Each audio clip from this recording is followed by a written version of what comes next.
Hi, my name's Mike and this is The Autistic Politician. Coming out as autistic when you're a politician. Not easy. To be honest, I'd never even really given it much thought. Uh, I'd stood for election, I'd been involved in my community, I'd you know, got quite a high profile, I'd been elected a couple of times. It didn't really ever occur to me that it was relevant. It felt a bit like saying, I've got brown eyes. Um, I just, took what happened on a daily basis in my stride. It was part of me. I didn't really feel that there was any relevance in making a statement about it. I didn't want to be treated any differently. I didn't want people to bracket me, to start trying to respond to me differently. I was quite happy with how things were, and yeah, I had meltdowns sometimes. I lost control in meetings, but not that often.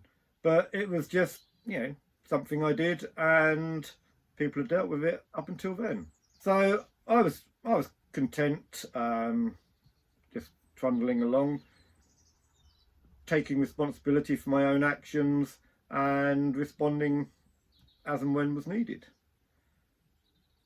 It all changed in May 2019. Following the local elections, my group of independents, we done well, we won a lot of seats, and we formed a coalition with 4 other groups, Labour, Lib Dems, Greens and some other independents.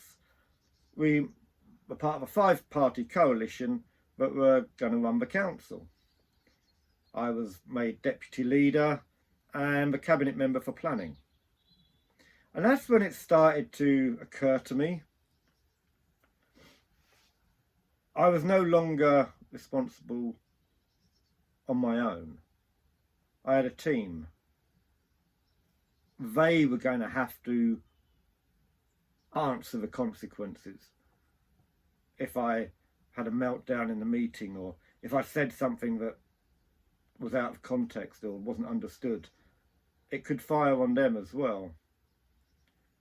So at this point, I kind of started thinking, I need to let people know. I need to let people know what I'm working with, but this might happen. So obviously I kicked it around for a few days, thought about it, mulled it over, and then eventually I was due to do a local TV appearance with the leader and a couple of the other groups in the coalition. So I got a lift with the leader. Got to bring it up. So I told, on the journey, I told the leader that he ought to know that I was Aspergic.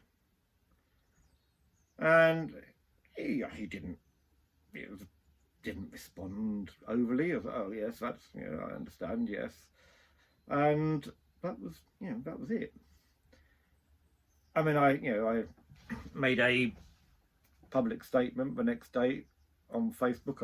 I wrote to my my fellow colleagues in the cabinet, and I also wrote to my parish council because I was still on the parish council, just basically letting them know that I was Aspergic, and this sometimes had consequences. There wasn't a big deal made about it. I've formally told the council. The public were very supportive. There was a few people who were also autistic wrote to me and thanked me for saying it. But it made them feel better, and my colleagues were perfectly fine. A lot of people said, that makes sense. So it kind of explained a few things to them that had happened in the past, and it really wasn't that difficult. I'm sure there were a few nasty comments, but I didn't actually see any. And yeah, it wasn't a big issue. And I felt good having done it. As I say, up until then, it hadn't really occurred to me to say anything, but I thought I owed it to my colleagues to let them know. And that was it. I came out, let people know,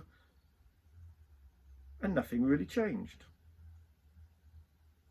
Yep, in the pub and people, in social contexts, people would mention it, especially other people on the spectrum or with other neurodiversities,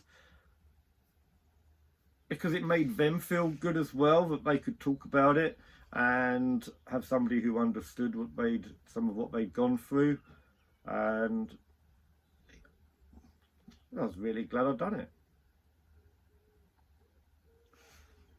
Of course, I did expect certain things. I didn't expect to be treated differently or anything, but I kind of thought, staff would be told, that people would be, informed of this. Because what I didn't want to have to do is every meeting I'd go to introduce myself and explain the situation.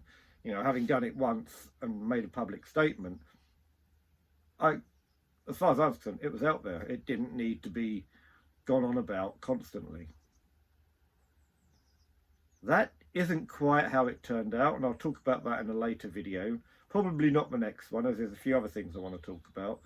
But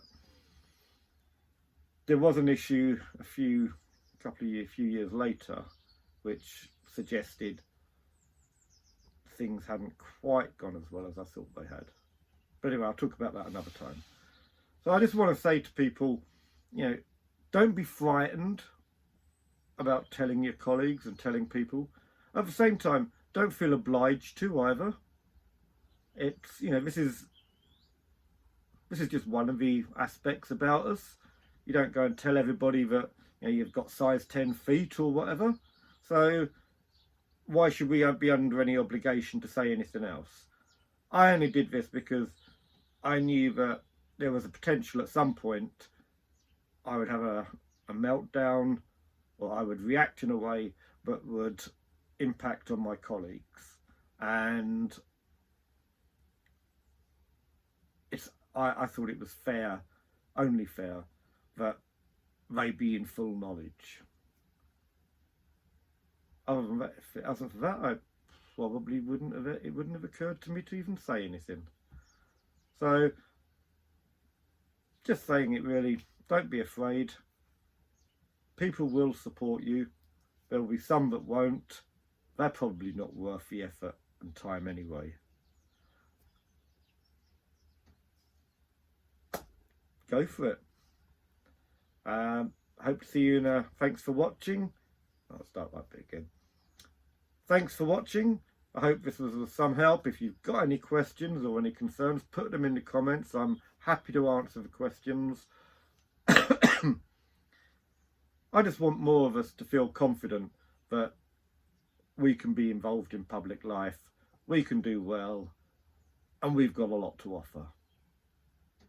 Thanks for watching. Hopefully see you next time.